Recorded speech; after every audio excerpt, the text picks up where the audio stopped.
오늘 저는 학개서 2장 10절에서 23절의 말씀을 가지고 교회의 재건이라는 제목을 통하여 하나님의 말씀을 전하고자 합니다.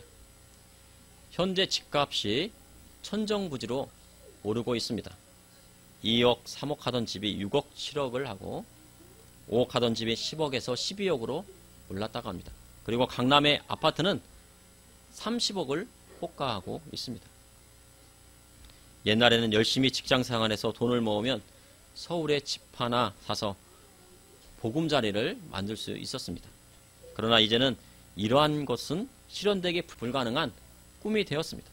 이렇게 집값 상승에 분노하는 것은 나이 많으신 어르신보다 청년층이 심하다고 합니다. 청년들은 결혼도 하고 집도 사고 가정도 꾸리고 싶지만 그러한 환경이 뒷받침되지 못하고 있기 때문입니다. 그래서 일부 사람들은 자기 집을 직접 지으려는 사람들이 늘고 있다고 합니다. 서울 변들이나 지방의 땅을 사서 기초부터 건축까지 손수하는 것입니다. 전문가들은 아파트 가격 대비 건축비는 10%밖에 되지 않는다고 말한다고 합니다. 강남의 30억 아파트라도 건축비는 3억에 불과한 것입니다.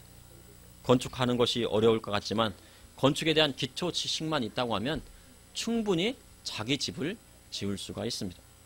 땅을 사서 기초를 놓고 뼈대를 세우고 완공하는데 얼마 걸리지 않습니다. 자재는 본인이 선택하여 최고급 자재를 사고 목수와 기공을 직접 불러 시공하면 건축비를 확 줄일 수가 있습니다. 저도 청년 시절 3년 정도 건축 현장에서 일한 경험이 있어 집이 어떻게 지어지는지 대략적으로 알고 있습니다. 그런데 집을 새로 짓는 것이 어려울까요? 아니면 있던 집을 다시 재건하는 것이 어려울까요? 보통 있던 집을 다시 고쳐 인테리어 하거나 재건하는 것이 쉬울 것 같지만 전문가들은 그렇지 않다고 합니다. 차라리 빈 땅에 집을 새로 짓는 것이 훨씬 건축비가 덜 들어간다고 말하고 있습니다. 오늘 본문 학개서 2장을 보니 여호와의 말씀에 순종하여 성전을 재건하는 이스라엘 백성들이 있었습니다. 솔로몬 성전이 무너지고 다시 그 성전을 재건해야 되는 상황입니다. 이를 통해 이 시대에 코로나로 무너진 교회를 어떻게 재건해야 하는지 여러분과 말씀을 통해 나누고자 합니다. 첫째, 교회 재건은 거룩한 성도들이 하는 것입니다. 성전 건축이 중단된 지 약 15년이 지나 BC 520년에 학개 선지자에게 4번의 여호와의 말씀이 임하였습니다.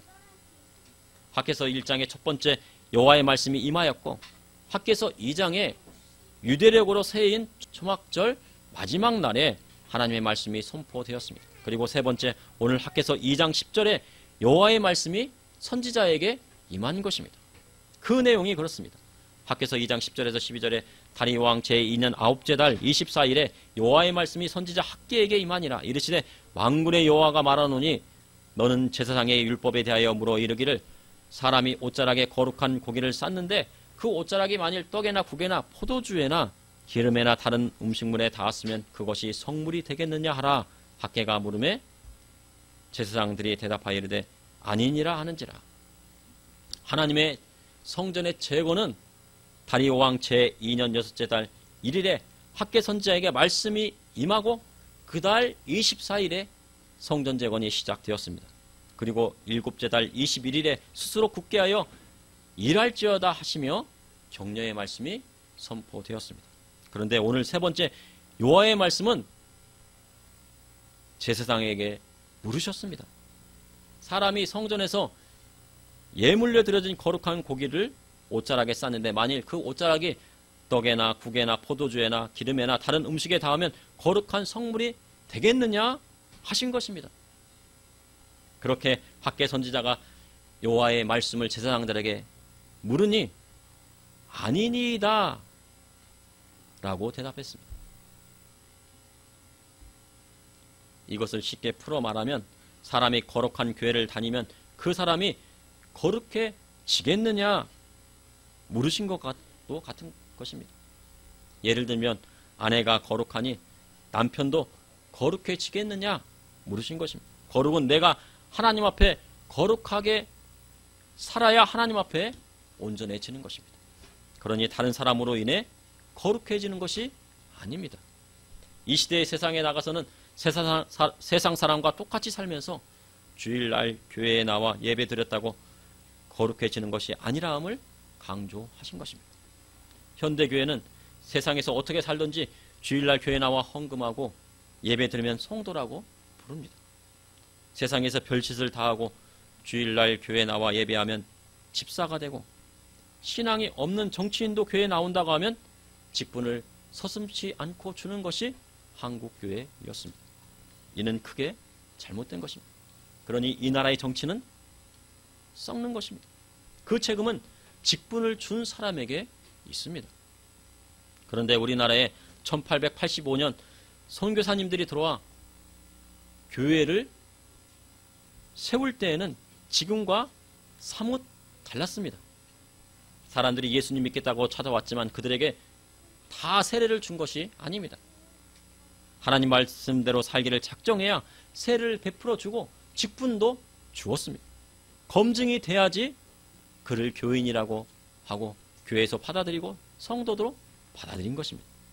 조선 말기 세례를 받고 교인이 되려면 이러한 조건이 전제되었다고 합니다.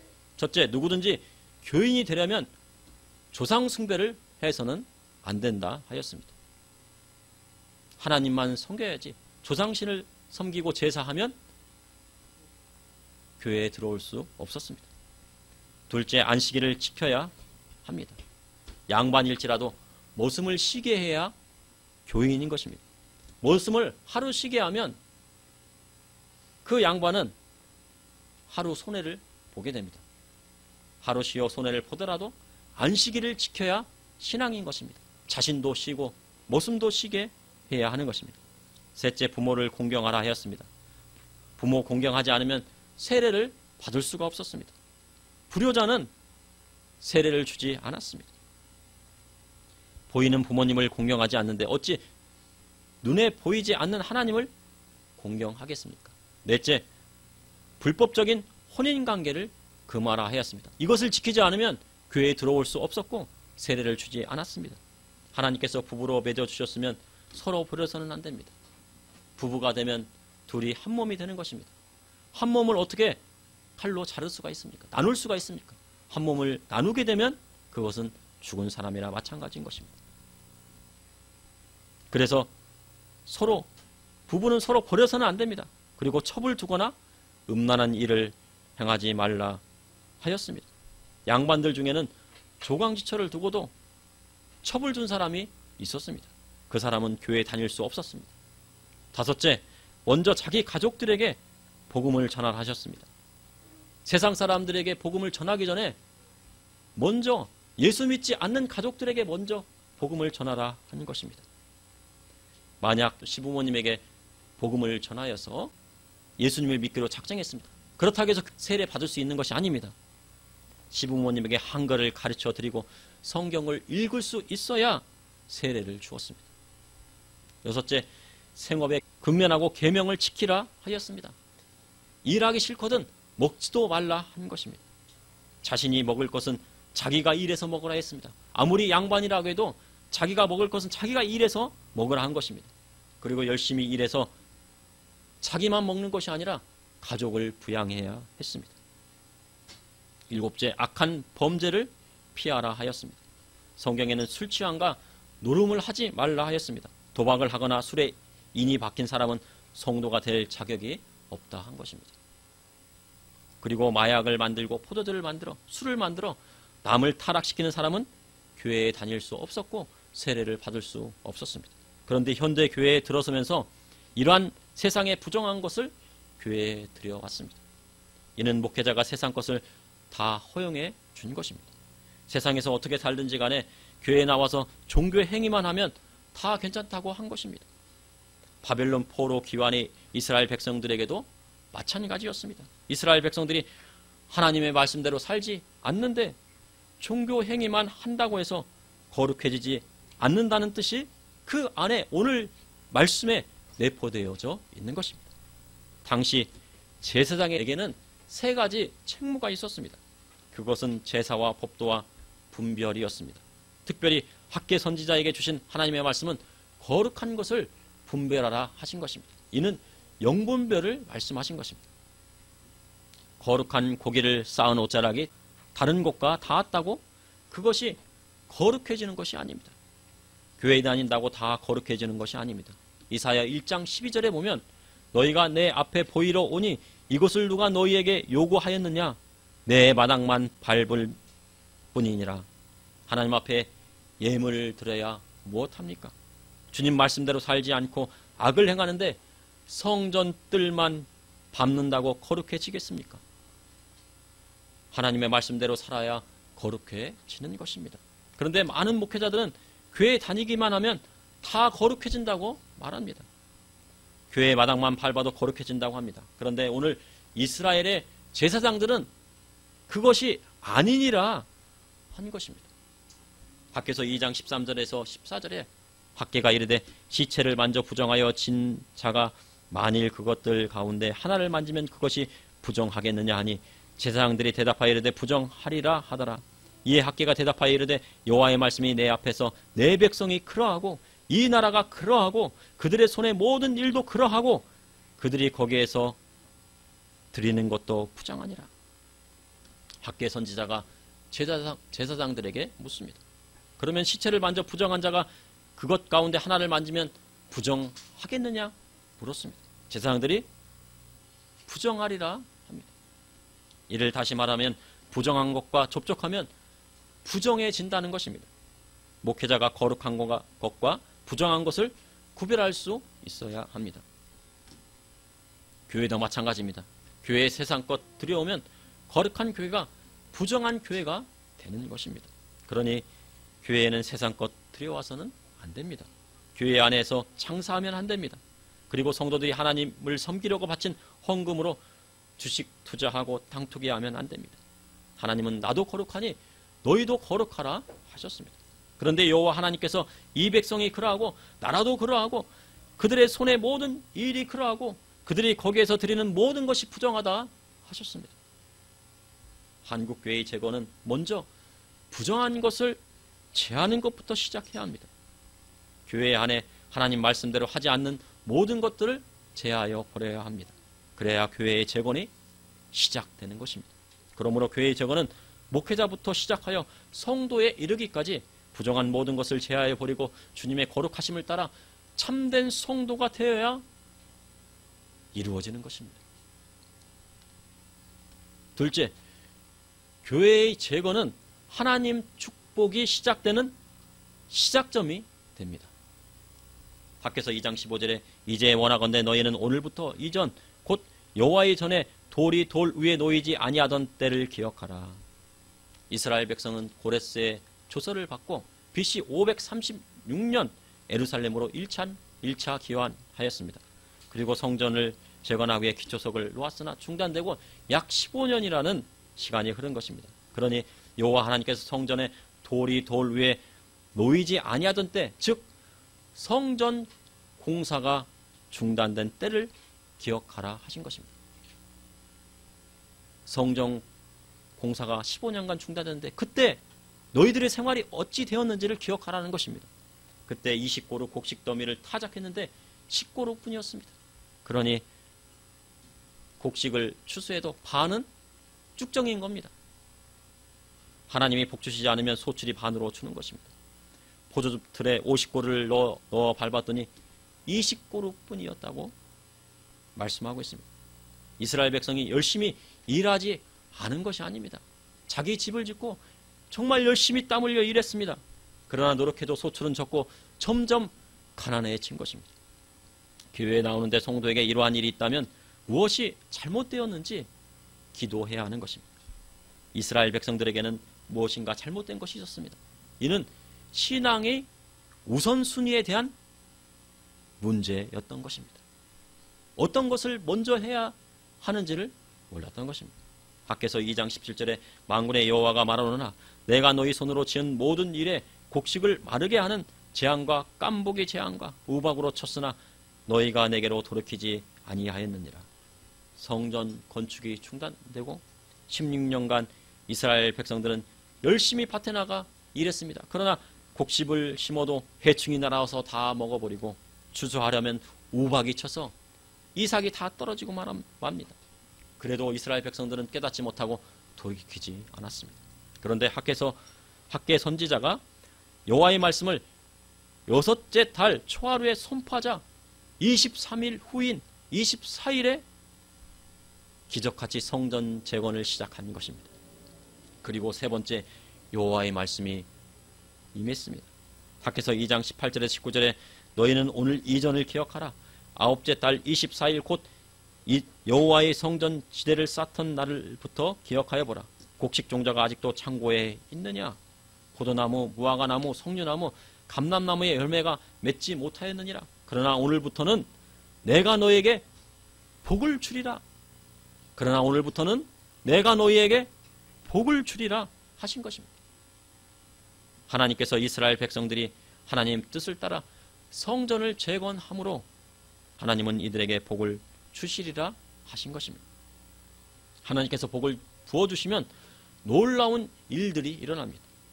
하나님이 부어주시면 그 잔이 넘치도록 부어주십니다. 하나님께서 부어주실 때는 그냥 찔끔 부어주시는 것이 아니고 물 붓듯이 부어주시는 것이 바로 하나님의 축복인 것입니다. 미국이 세계적인 강력국으로 등장하기 시작한 것은 1840년에서 1890년까지 50년 동안의 일이었습니다. 그때 공업 생산량은 이전에 7배나 늘었습니다. 그때 미국 사람들은 자신들이 해낸 것으로 생각하지 않고 주님이시다를 외쳤습니다. 이것은 주님께서 하신 것이라는 것을 외쳤던 것입니다. 그러면서 찬송가를 대대적으로 만들어 불렀다고 합니다. 지금 부르는 찬송가가 대부분 그 시절 작곡된 곡이 많습니다. 그때 많은 선교사들을 전 세계에 파송이 되었습니다. 1884년 의사였던 알렌 선교사가 한국에 파송되었고 1885년 아펠렌저 언더우드 선교사님들이 들어와 지금의 한국교회를 이루게 된 것입니다. 주님이 복 주시면 모든 것이 형통하는 것입니다. 하나님이 부어주시면 나라도 강국이 되고 국민과 백성은 1등 국민이 되는 것입니다. 그러므로 교회의 재건은 하나님의 축복의 시작점이 되는 것입니다. 셋째, 교회의 재건은 하나님 나라의 모형을 세우는 것입니다. 학개서 2장 20절에 그달 24일에 여호와의 말씀이 다시 학개에게 임하니라. 이르시되 너는 유다 총독 스룹바벨에게 말하여 이르라. 내가 하늘과 땅을 진동시킬 것이요 여러 왕국들의 보좌를 엎을 것이요 여러 나라의 세력을 멸할 것이요 그 병거들과 그 탄자를 엎드러 트리리니 말과 그 탄자가 각각 그의 동료의 칼에 엎드러지리라. 아홉째 달 24일에 학개에게 마지막 여호와의 말씀이 임하게 됩니다. 이는 여호와께서 유다 총독 스룹바벨에게 하신 말씀입니다. 유다 총독 스룹바벨에게 이르라 하셨습니다. 스룹바벨은 다리오 왕에게 유다의 총독으로 임명되어 1차 포로 귀환에 이스라엘 백성들이 이끌고 예루살렘으로 돌아왔습니다. 그리고 성전 재건이라는 막중한 임무를 맡았습니다. 하나님의 뜻에 순종하여 성전 재건을 시작한 스룹바벨에게 하나님의 놀라운 축복의 역사가 임하게 되었습니다. 이처럼 그때 성전 재건은 아주 중요한 일이었습니다. 이는 성전 회복을 통해 하나님 앞에 드리는 예배가 회복되었기 때문입니다. 첫 번째 지어진 성전은 솔로몬 성전이라고, 두 번째 지어진 성전은 유다 총독 스룹바벨 성전이라 한 것입니다. 그리고 헤롯이 중축한 헤롯 성전이 있습니다. 그리고 마지막 때 AD 70년에 무너졌던 성전이 다시 세워질 때가 되면 주님 다시 오심이 가까워지는 것입니다. 학개서 2장 23절에 만군의 여호와가 말하노라. 스알리엘의 아들 내 종 스룹바벨아, 여호와가 말하노라. 그날에 내가 너를 세우고 너를 인장으로 삼으리니 이는 내가 너를 택하였음이니라. 만군의 여호와의 말이니라 하시니라. 하나님께서 학개 선지자를 통해 유다 총독 스룹바벨을 그리스도의 모형으로서 그를 통해 구속사의 새로운 장이 열릴 것을 말씀하신 것입니다. 마태복음 1장에 보면 예수 그리스도의 배부를 보면 스알델의 아들 스룹바벨이 나옵니다. 스룹바벨은 다윗의 자손으로 예수님의 계보 안에 들어있는 것입니다. 이처럼 하나님의 성전 재건에는 그만큼 하나님의 놀라운 축복이 예비되어 있었던 것입니다. 너를 인장으로 삼으리니, 이곳에서 인장이란 왕의 인장을 말합니다. 메시아를 통한 영원한 하나님의 통치를 말씀하고 계신 것입니다. 인장 반지는 소유와 권위와 신임의 상징입니다. 이러한 하나님의 성전을 예수님께서 자신의 육체로 십자가에 달려 죽으시고 부활하심으로 3일 만에 일으켜 세우셨습니다. 그것이 바로 주님의 몸된 교회인 것입니다. 그래서 주님은 교회의 머리가 되시고 교회는 그의 몸이 되는 것입니다. 교회는 하나님 나라의 모형이 되기도 합니다. 그래서 교회 안에서 성도들이 연합하여 하나님 나라를 이루며 살아야 합니다. 그러나 교회는 진정한 하나님 나라는 아닙니다. 다만 그의 모형일 뿐입니다. 이 땅에 있는 교회는 예수님 다시 오실 날 사라지는 것입니다. 그리고 요한계시록에 보면 마지막 때 심판의 대상이 되기도 합니다. 어떤 성경학자는 예루살렘의 제3성전이 완공돼야 된다고 말하고 있습니다. 그리고 제3성전이 완공되는 모습을 직접 보고 싶다고 말합니다. 그러나 구약시대의 동물의 피로 제사를 지내는 제3성전이 완공되어도 그러한 종교 행위로는 어떤 사람도 구원할 수 없습니다. 이는 오직 예수 그리스도의 십자가의 공로를 힘입어야만이 구원받고 영생을 선물로 받기 때문입니다. 그러니 동물의 피는 아무 소용이 없습니다. 그러나 제3성전이 완공되고 멸망에 가증한 것이 그곳에 서는 날 7년 대환란이 시작되는 것입니다. 그때가 이르기 전에 우리는 이 시대에 코로나로 무너진 교회를 재건하고 하나님 말씀대로 살아가는 거룩한 성도가 되어야 하는 것입니다. 그러므로 교회 재건은 하나님 나라의 모형을 세우는 것입니다.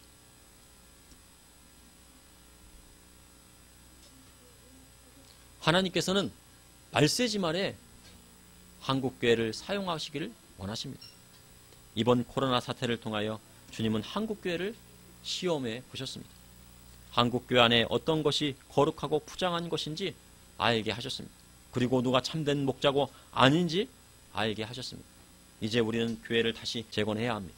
부정한 것을 취하고 거룩한 교회와 성도로 거듭나야 합니다. 그리하여 다시 한국교회가 전 세계의 선교사를 파송하고 복음 통일하여 저 북녘 땅과 만주 땅 그리고 땅끝까지 이르러 복음을 증거해야 하는 것입니다.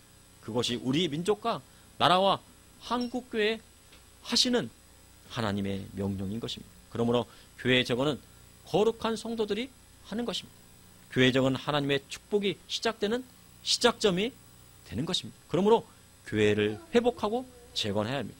교회 재건은 주님 다시 이 땅에 공중 재림하실 때까지 하나님의 모형을 세우는 것입니다. 잠시 기도하시겠습니다. 사랑의 하나님, 오늘도 감사합니다. 밖에서 말씀을 통하여서 깨닫게 하여 주심을 감사합니다.